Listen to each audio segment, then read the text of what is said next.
Hello dear students, अभी हम कर रहे हैं 10th class math RS Agarwal ji की बुक है ये।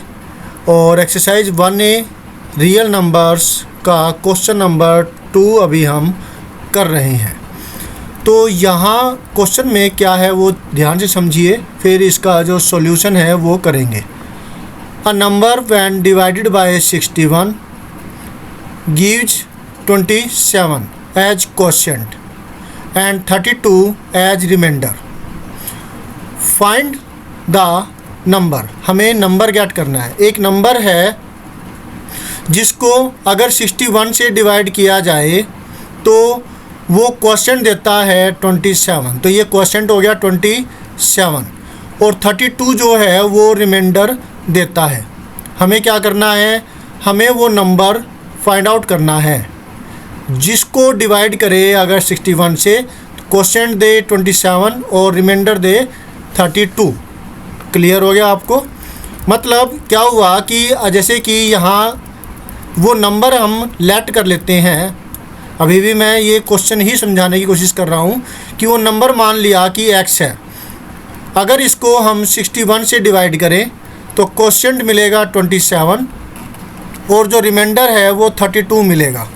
तो हमें बताना है कि वो जो नंबर है वो क्या है। आपको इस बात का तो पता ही है कि जो डिविडेंड होता है, डिविडेंड इज इक्वल टू होता है डिवाइजर मल्टीप्लाई क्वोशिएंट। मतलब इन दोनों का प्रोडक्ट होगा और प्लस में ये 32 रिमाइंडर किया जाएगा, प्लस में रिमाइंडर। बात क्लियर हो गई आपको? तो आपको जो है ये चीज़ें लिखनी होगी पहले सॉल्यूशन के अंदर। इसी चीज़ का, इसी फार्मूले का हम इस्तेमाल करेंगे। तो चलिए फिर सॉल्यूशन को करते हैं। Let us do.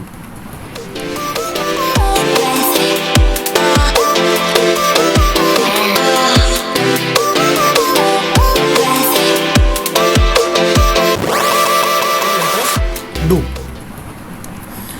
सॉल्यूशन के अंदर आप लिखेंगे according to the question, question के हिसाब से डिवाइजर इज इक्वल टू 61 क्योंकि इससे डिवाइड किया गया है, और क्वोशिएंट है जो हमें मिला हुआ है वो है 27 और रिमाइंडर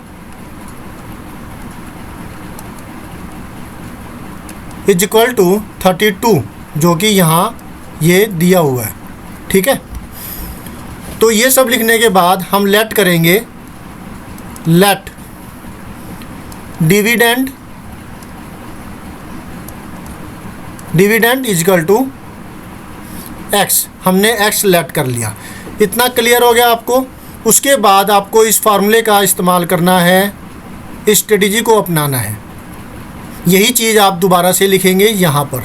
ठीक है, इसके बाद जब आप ये यहाँ पे लिख लेंगे फिर आगे आपको करना है ये जो हम कर रहे हैं अभी। फिर आप लिखेंगे कि डिविडेंड जो है वो हमने x माना है, तो वो डिवाइजर की वैल्यू क्या है, ये रहा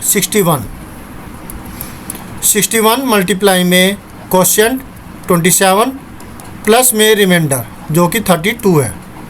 ये सब जो वैल्यूज़ हैं हम क्या करेंगे, सोल्व करेंगे। मतलब 61 को जब 27 से मल्टीप्लाई करते हैं तो हमें क्या मिलता है, 7 1 जा 7, 7 6 जार 42।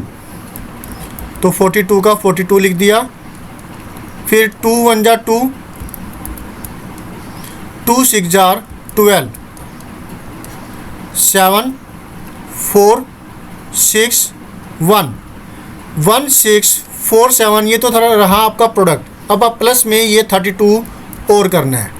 ठीक है, 1 6 4 7 प्लस में 32। अब 32 जब प्लस करेंगे तो 7 and 2 9, 4 and 3 7, 1 6 का 1 6 आ गया। मतलब आपको मिलता है 1 6 7 9 जो कि आपका आंसर हो जाता है। ओके, तो ये जो है आपको आंसर मिल गया और इसी तरीके से आपको करना है। पहले आपको लिखना है कि जो चीज़ दे रखी है, जो तीनों चीज़ें हैं वो आपको लिखनी है, और फिर आपको लिखना है फार्मूला जो कि इस जगह पर आएगा। ठीक है, डिविडेंड आपने x मान लिया उससे पहले, और फिर इसकी वैल्यू रखने के बाद आपको जो है ये वैल्यू आ जाती है सीधी सी। ठीक है, x इसलिए रखा है, कई बार होता है कि यहाँ पर कहीं पर डिवाइजर या कोशेंट हमें नहीं दिया जाता, तो हम यहाँ x रख करके linear equation in one variable बन जाती है, और फिर हम उसके सोल्व करके x की वैल्यू को निकाल देते हैं। तो इसी तरीके को आगे बढ़ाने के लिए मैंने यहाँ पर x लट किया है, लेकिन यहाँ पर आप डायरेक्टली भी वैसे कर सकते थे, सीधा फार्मूला रखने के बाद भी आपको आंसर मिल ही जाता, लेकिन एक ही तरीका रहे इसलिए मैंने इसको x मान लिया। आपको समझ में आ गया होगा। कोई दिक्कत है तो आप कमेंट में कह सकते हैं, मैं पूरी कोशिश करूँगा आपकी प्रॉब्लम को सॉर्ट आउट करने की।